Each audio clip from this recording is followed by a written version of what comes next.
20 mga multo at hindi mabilang na mga maligno ang sinasabing nananahan sa kastilyong ito. Sama-sama nating alamin ang nakakatakot na kwento ng isa sa pinakamatandang kastilyo sa mundong ito. Ito ay ang Leap Castle, matatagpuan sa bansang Ireland. Nakahalo sa mga batong haligi ng kastilyong ito ang mga dugo na dumanak dito. Nang ika-15 siglo, ang pamilya ng mga O'Carroll ay nagmay-ari sa kastilyong ito. Malaki man at magarbo, hindi pa rin maiiwasan na sa loob nito ay may mga magkakamag-anak na hindi magkakasundo. Ang magkapatid na lalaking O'Carroll ay hindi magkaunawaan. Ayaw magpatalo ng isa't isa kung sino ang talagang mamamahala sa malaking kastilyo. Sa loob ng kastilyo ng Leap matatagpuan ang isang simbahan. Ito ay dahil ang isa sa dalawang magkapatid na si Thaddeus ay isang pari. Habang nagmimisa ito para sa mismong pamilya nilang dalawa, brutal na inatake ng kanyang nakababata ang pari.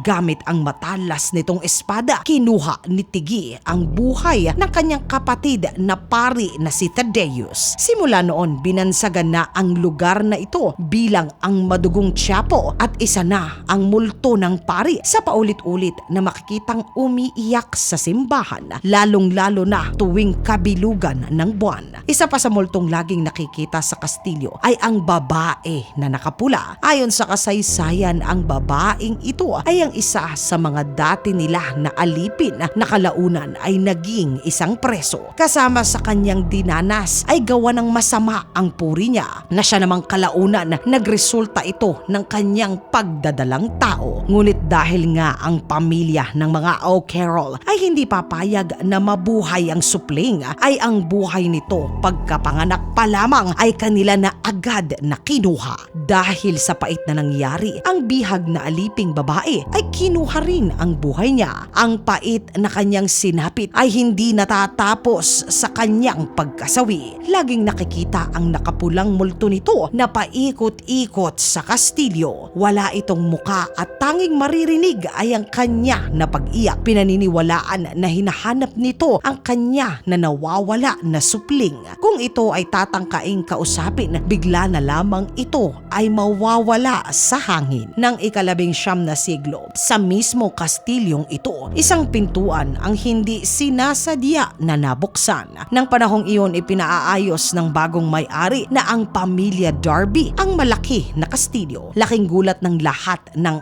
arokin nila. Ang ibaba ng pintuan ay 150 ang kalansay ng tao na natagpuan nila na nakatuhog pa. Imbis na alisin at desente na ipalibing, iniutos pa ng bagong may-ari na kasamang ibaon na lamang ito sa binubuhos nila ng mga bagong semento. Kaya naman hindi katakataka na sa gabi, mula sa kadiliman at kawalan sa kastilyong ito, maririnig ang hiyawan, iyakan at pagtangis. Mabalik naman tayo ng ika-16 na siglo, muli sa pamilya pa rin ng O'Carroll. Nang hindi ito pa rin ng pamilyang ito ang kasunduan nila sa lahi naman ng pamilya ng Mahons na siyang inupahan nila upang ipagtanggol ang kastilyo ng Leap mula sa mga nais na mga sumakop dito. Ito ay masidhing ikinagalit ng mga McMahons kung ano-ano ang pinagsasabi nila na bawas sa karangalan ng pamilya ng O'Carrolls. Kaya naman imbis na makipagdigmaan na alam naman nila na hindi nila mapapananunan, inimbitahan ng mga O'Carroll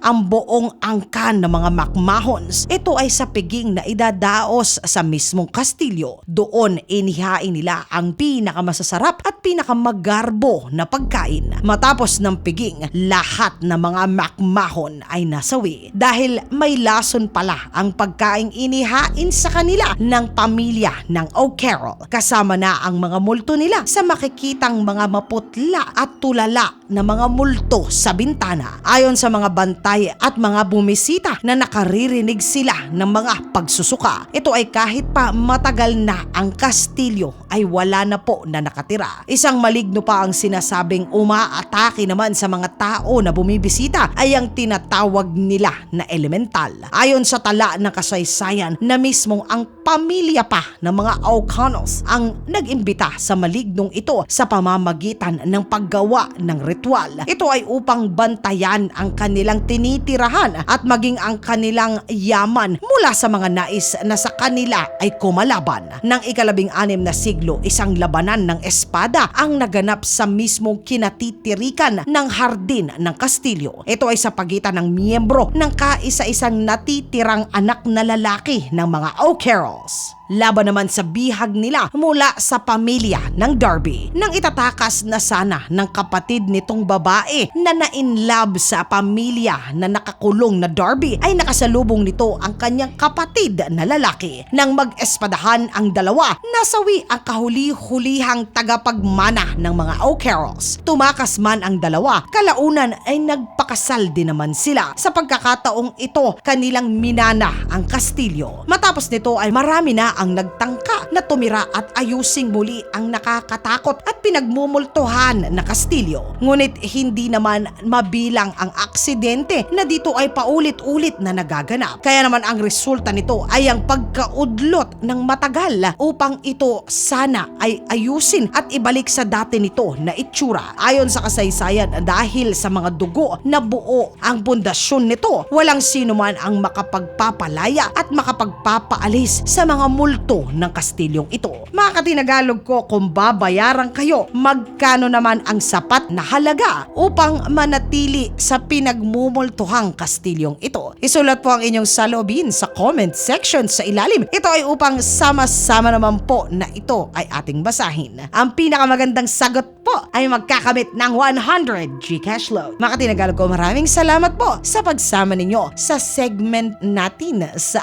araw na ito.